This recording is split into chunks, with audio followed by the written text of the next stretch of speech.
Assalamualaikum warahmatullahi wabarakatuh. Saya Justina. Di sini akan mempresentasikan mini skripsi saya tentang pola komunikasi pada mahasiswa yang memiliki tipe kepribadian introvert, studi kasus mahasiswi Ilmu Komunikasi Universitas Negeri Jakarta. Untuk fokus penelitian saya sendiri itu tentang bagaimana pola komunikasi pada mahasiswa yang memiliki tipe kepribadian introvert. Nah, untuk tujuan penelitiannya untuk bisa mengetahui permasalahan komunikasinya dan untuk cara penanganan mahasiswa introvert ini. Untuk metodenya sendiri itu menggunakan pendekatan kualitatif dengan metode studi kasus, yaitu untuk studi kasusnya itu secara pengamatan observasi dan wawancara. Untuk informannya itu saya mengambil dari dua mahasiswa yang memiliki kepribadian introvert dan saya mewawancarai dari sudut pandang orang tuanya, yaitu inisial SZRA dan SHK. Untuk pembahasannya bisa disimak dari video saya ini, yaitu yang pertama, bentuk komunikasi tatap muka cenderung tidak terbuka atau tertutup.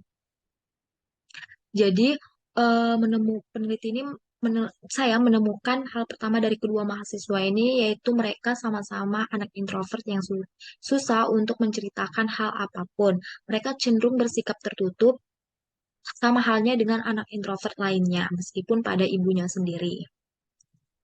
Kemudian untuk ekspresi wajah saat berkomunikasi secara langsung, untuk kedua mahasiswa ini memiliki perbedaan dari segi ekspresi. Nah, kalau untuk mahasiswa SHK lebih tergantung pada situasi dan kondisi yang tengah dihadapi, sedangkan ZRA itu dia menampilkan ekspresi datar sehingga banyak yang melihatnya menganggap ia adalah orang yang tidak menyenangkan. Nah, kemudian untuk cara komunikasi secara lisannya, untuk yang dilakukan oleh kedua mahasiswa ini itu berbeda. Kasus ZRA sendiri memiliki kekurangan dari segi bicaranya yang sering terjadi kesalah pengucapan bahasa dan kalimat. Dan SHK itu dia berbicara di tempat umum bukanlah suatu hal yang menyenangkan untuknya.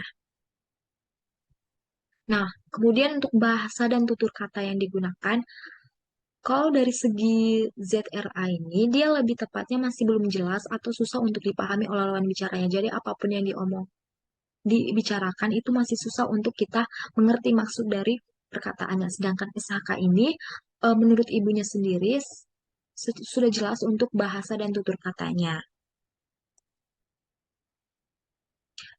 Nah, untuk komunikasi lisannya sendiri ini, eh, untuk kasus ZRA, untuk pengucapan bahasa dan kalimatnya masih ada kekurangan, namun masih bisa digolongkan komunikasi yang efektif, sama halnya dengan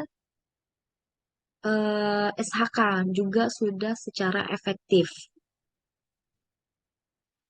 Kemudian selanjutnya ada bentuk perilaku saat komunikasi secara lisan dengan anggota keluarganya. Untuk ZRA lebih berpatok menjadi pendengar dibandingkan sebagai audiens yang bisa berargumen gitu. Jadi dia cenderung untuk menjadi pendengar. Sedangkan SHK itu dia diberikan ruang oleh keluarganya agar anak ini bisa lebih nyaman dalam mengutarakan suaranya untuk setiap pertemuan keluarga. Selanjutnya ada bentuk intonasi suaranya. Untuk ZRA dan SHK ini punya perbedaan ya. Kalau misalnya ZRA dia lebih mengeluarkan intonasinya secara jelas terlebih kepada ibunya karena dia merasa nyaman bila berbicara dengan ibunya walaupun belum secara terbuka.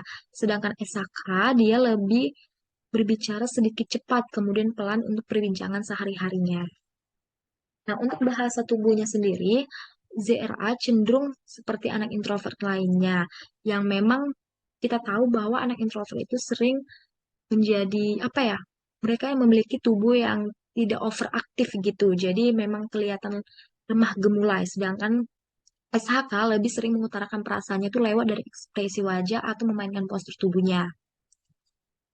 Kemudian selanjutnya ada bentuk komunikasi antarpersonalnya.